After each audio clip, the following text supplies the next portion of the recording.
That's somebody that's an adult asking me, why don't you have clean clothes? What are you supposed to say? Oh, sorry, my mom's cooking meth right now. I couldn't use the washer.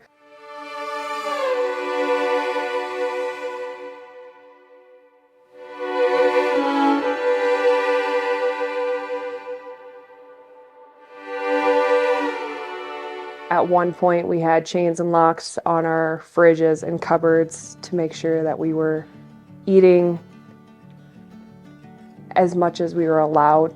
When there's used needles that filled paint cans sitting on top of her dresser, like, that's not the life. That's not the room that I want to leave my little brother into when I go to school every day. My older sister told my birth mom, that she was raped by one of the guys that buy drugs, and my mom didn't believe it. So she was like, well, he's paying our rent, so deal with it, essentially. We had clothes piled to the ceiling of dirty laundry in the basement just because they were never washed, because our birth mom used the washer and dryer as a table to make methamphetamines.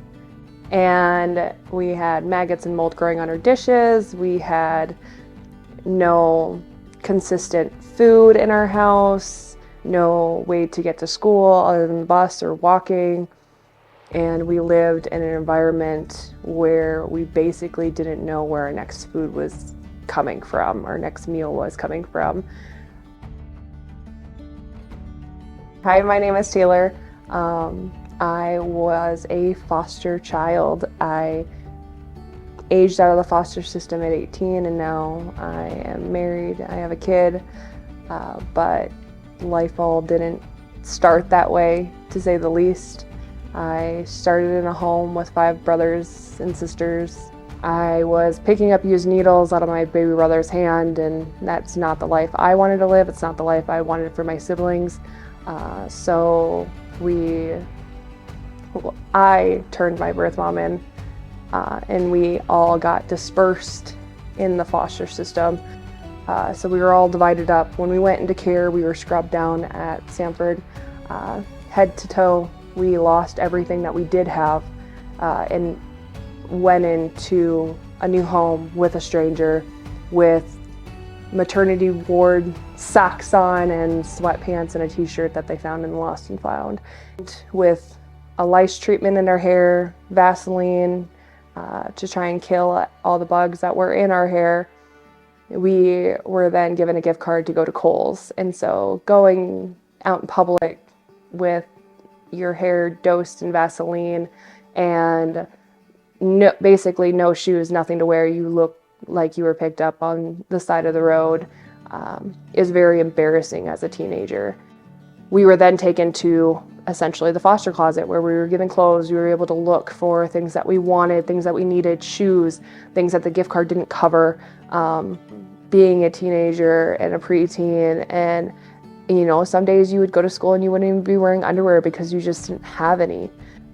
The closet was one of the things that definitely helped make sure that I wasn't being judged, and I had my own opinion. I was able to find my own personality. It wasn't just a t-shirt given to me that says, you're a foster kid now.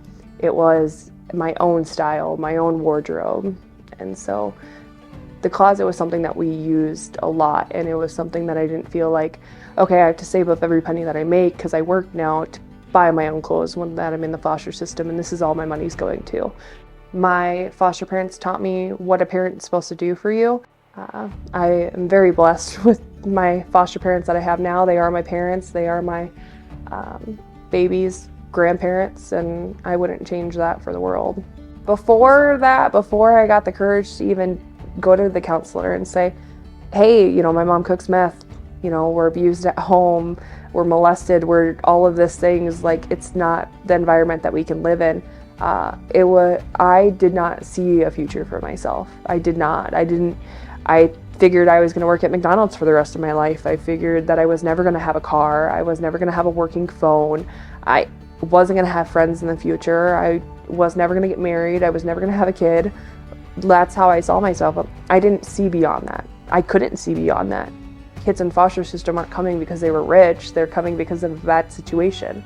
And so getting clean clothes was a big thing, and it wasn't just, Sanford donating 20 t-shirts and everything says Sanford on it. It was every single person donating, 20 different t-shirts, and I got to choose between 20 different t-shirts, not just one. I wasn't matching 20 different kids at school and I can, raise your hand if you're a foster kid because we're wearing the same t-shirt today. It's not that. And so you're able to get your personality back or find your personality in a situation that it might be taken away, because a lot of kids shut down, they get quiet, they feel like they don't have a voice, and that was a lot of what it was. The closet was a safe environment where you weren't being judged, because it's the one time that your opinion does matter. It's your personality.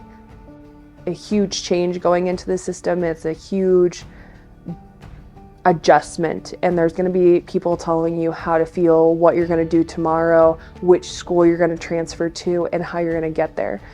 And so the little things matter. I found something I was good at and I went with it. I went to culinary school and I realized, hey, I'm actually really good at this. I graduated pretty good.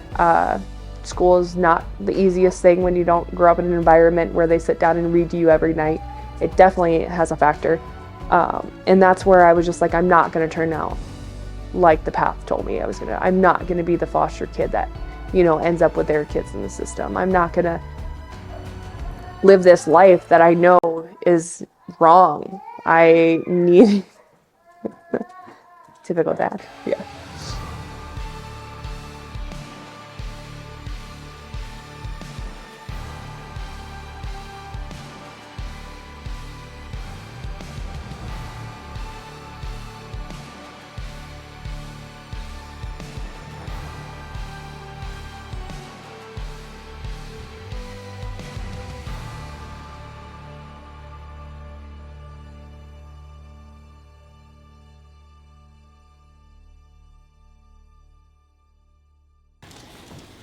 Oh, you big boy? Yeah, you big boy? You my big boy, huh?